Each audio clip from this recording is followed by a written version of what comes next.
మీకు 10th కానీ, inter కానీ అయిపోయిందా? మీరు వేరే కాలేజ్‌లో జాయిన్ అవ్వాలంటే మీ ఒరిజినల్ సర్టిఫికేట్స్ అడుగుతున్నారా? మీరు ఇయ్యకండి. మీ డిగ్జీ లాకర్ ఐడి వాళ్ళకి ఇచ్చారనుకోండి, దాంట్లో ఉన్న ఫైల్స్ అన్ని చూసుకుంటారు.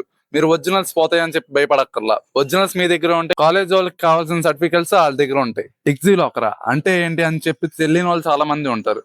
వాళ్ళ కోసమే ఈ వీడియో.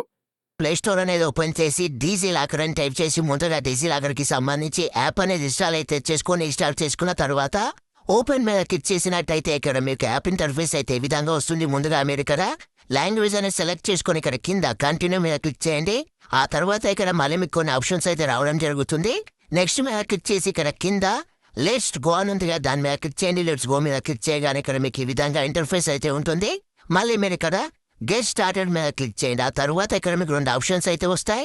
సైన్ ఇన్ అని, క్రియేట్ అకౌంట్ అని. మీరు ముందుగా ఇక్కడ కింద క్రియేట్ అకౌంట్ మీద క్లిక్ చేయండి. క్రియేట్ అకౌంట్ మీద క్లిక్ చేసిన తర్వాత ఇక్కడ మీరు ఫుల్ నేమ్ అనేది ఎంటర్ చేయాలి. మీ ఆధార్ కార్డులో మీ నేమ్ అనేది ఏ విధంగా అయితే ఉందో అదే విధంగా ఎంటర్ చేయండి. ఆ తర్వాత డేట్ ఆఫ్ బర్త్ అనేది ఎంటర్ చేయండి. ఆ తర్వాత ఇక్కడ కింద జెండర్ అనేది సెలెక్ట్ చేసుకొని అలాగే ఇక్కడ మీ మొబైల్ నంబర్ అయితే ఇవ్వాలి. ఆ తర్వాత ఈమెయిల్ ఐడి అనేది ఆప్షనల్, మీరు ఇవ్వాలనుకుంటే ఇవ్వచ్చు, లేదంటే లేదు. అదే విధంగా కింద చూసుకున్నట్టయితే ఇక్కడ మీరు ఒక 6 డిజిట్స్ కి సంబంధించి సెక్యూరిటీ పిన్ అనేది మీరు సెలెక్ట్ అయితే చేసుకోవాలి. ఒక పిన్ అయితే ఇవ్వాల్సి ఉంటుంది. ఫ్రెండ్స్, ఈ విధంగా మీరు డీటెయిల్స్ అన్ని ఫిల్అప్ చేసిన తర్వాత ఇక్కడ కింద సబ్మిట్ బటన్ మీద క్లిక్ చేయండి.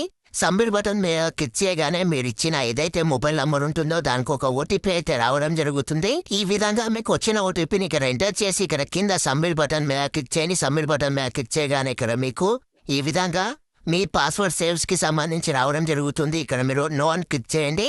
నో క్లిక్ చేసిన తర్వాత ఇక్కడ వెరిఫై ఆధార్ అని ఉంటుంది. మీరు ఇక్కడ మీ ఆధార్ కార్డ్ నంబర్ అయితే ఎంటర్ చేయండి. మీ ఆధార్ కార్డ్ నంబర్ అనేది ఎంటర్ చేసి ఇక్కడ కింద మీరు నెక్స్ట్ మీద క్లిక్ చేయండి. నెక్స్ట్ మీద క్లిక్ చేయగానే ఇక్కడ మీకు మళ్ళీ మీ గూగుల్ కి సంబంధించి పాస్వర్డ్స్ అనేది సేవ్ చేసుకోవాలని రావడం జరుగుతుంది. వదిలేయండి. ఆ తర్వాత మళ్ళీ మీకు ఇక్కడ ఒక ఓటీపీ మీ ఆధార్ కార్డుతో రిజిస్టర్ అయి ఉన్న మొబైల్ నంబర్కి అయితే ఒక ఓటీపీ వస్తుంది. మీకు వచ్చిన ఓటీపీని ఇక్కడ ఎంటర్ చేయండి. మీకు వచ్చిన ఓటీపీని ఇక్కడ ఎంటర్ చేయగానే ఇక్కడ చూడొచ్చు మనకి ఈ విధంగా డీసీ లాకర్లో మనకు అకౌంట్ అయితే క్రియేట్ అయితే అవ్వడం జరుగుతుంది. ఆ తర్వాత ఇక్కడ మీరు డీసీ లాకర్కి సంబంధించి నోటిఫికేషన్స్ అనేది ఆన్ చేయాలా లేదా అనేది మీ ఇష్టం.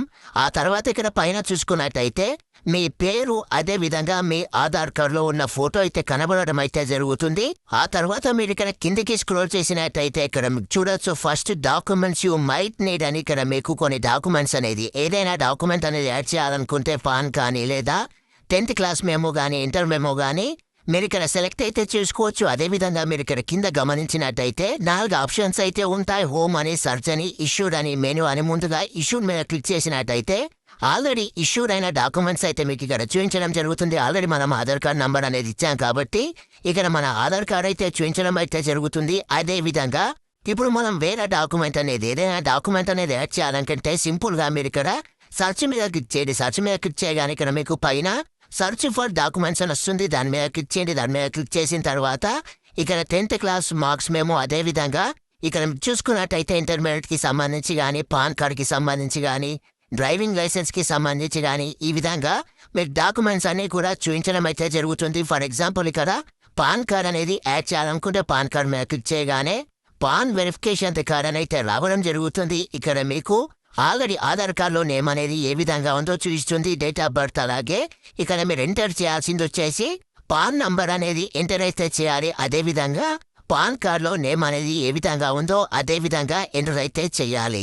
ఈ విధంగా పాన్ కార్డ్ నంబర్ అదే విధంగా పాన్ కార్డులో నేమ్ అనేది ఏ విధంగా ఉందో యాజ్ ఇట్ ఈస్ గా ఎంటర్ చేసిన తర్వాత ఇక్కడ కింద గెట్ డాక్యుమెంట్ మీద క్లిక్ చేయండి. గెట్ డాక్యుమెంట్ మీద క్లిక్ చేయగానే ఇక్కడ చూడొచ్చు మీకు ఈ విధంగా ఫెచ్చింగ్ అనేది రావడం జరుగుతుంది. ఆ తర్వాత డైరెక్ట్ గా ఇక్కడ ఫెచ్చింగ్ అనేది కంప్లీట్ అయిపోయి చూసుకున్నట్టయితే మీ పాన్ కార్డ్ అయితే ఇష్యూ డాక్యుమెంట్స్ యాడ్ అయితే అవ్వడం జరుగుతుంది. ఇక్కడ చూడొచ్చు పాన్ వెరిఫికేషన్ కార్డ్ అయితే రావడం జరిగింది. ఈ విధంగా మీ పాన్ కార్డ్ కూడా మీరు డిజీ లాకర్లో యాడ్ అయితే చేసుకోవచ్చు. అదే విధంగా మీరు ఇంకేదైనా డాక్యుమెంట్ అనేది యాడ్ చేయాలనుకుంటే ఫర్ ఎగ్జాంపుల్ ఇక్కడ మీరు 10th క్లాస్ కి సంబంధించి మార్క్ షీట్ అనేది యాడ్ చేయాలనుకుంటే ఇక్కడ చూసుకున్నట్టయితే మనకు బోర్డ్ ఆఫ్ సెకండరీ ఎడ్యుకేషన్ ఏపీకి సంబంధించి చూపించడం అయితే జరుగుతుంది.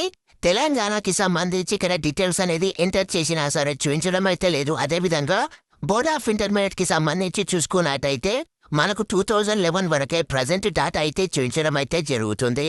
సో ఈ విధంగా మీరు ఏదైనా సరే డాక్యుమెంట్ ని మీరు డీజీ లాకర్ లో మీరు యాడ్ చేసుకొని ఇక్కడ మీరు ఇష్యూ డాక్యుమెంట్స్ లో మీరు ఎప్పుడైనా యూజ్ అయితే చేసుకోవచ్చు. అవసరం లేదనుకుంటే మళ్ళీ మీరు ఇక్కడ వాటిని డిలీట్ అయితే చేసుకో. వీడియోస్ కావాలంటే సబ్స్క్రైబ్ చేసుకోండి. మీకు ఇంకా ఏమైనా డౌట్స్ ఉంటే నా డిస్క్రిప్షన్ లో ఇన్స్టాగ్రామ్ ఛానల్ లింక్ ఇచ్చాను, దాంట్లోకి వెళ్ళి నాకు DM చేయండి, నేనే మీకు డైరెక్ట్ మెసేజ్ చేస్తాను.